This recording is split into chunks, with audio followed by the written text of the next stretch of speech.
Well, let's get to the phone lines. We've got Bob on the line. Hey there, Bob. What's your question tonight? Hey, Bob. Hey, Bill.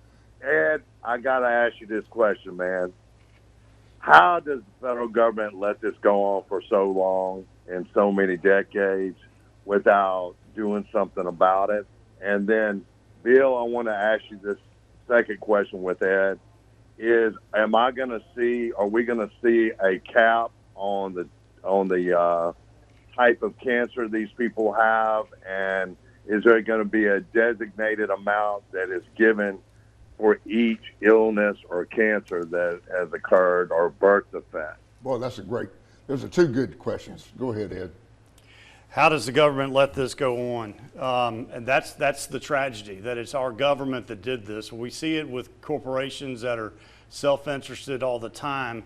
But there were documents that were leaked, or they were inadvertently put out on the web back in the 80s, and a very brave former drill instructor named Jerry Ensminger kind of took up the call. His daughter had several years before died of leukemia, and just like any typical Marine, one thing is we do not quit.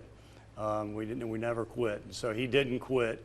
And he joined up with a bunch of other Marines that had tragic things happen in their families, and it took years and years, and even when Congress admitted it, I mean, there were certain people in the Marines that didn't want to contact the families.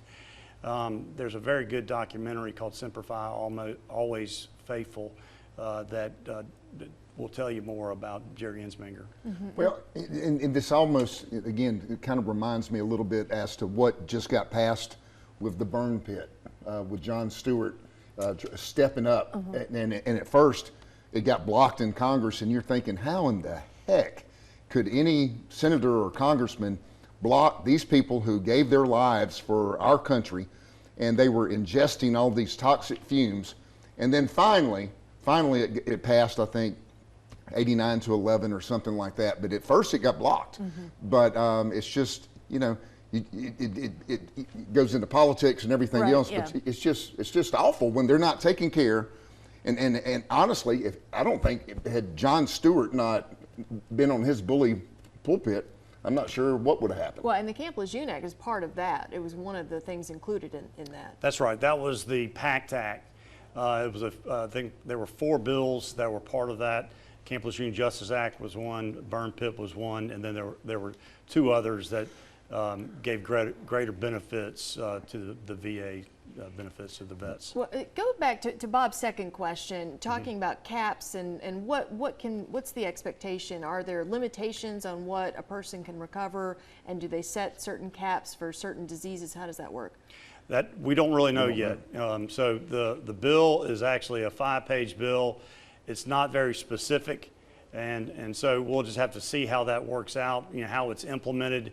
But there is no cap, I can tell you that.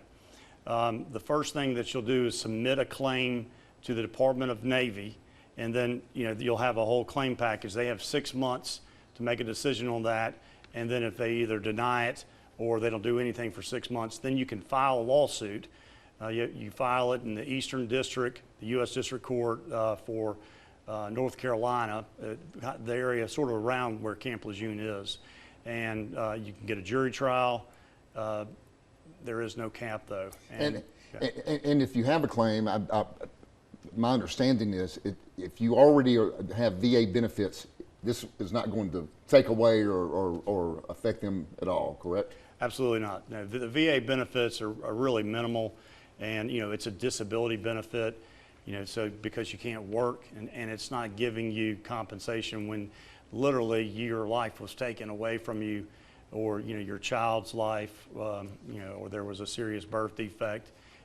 So I mean, the compensation will be completely different, separate, unaffected by the VA benefits already being provided.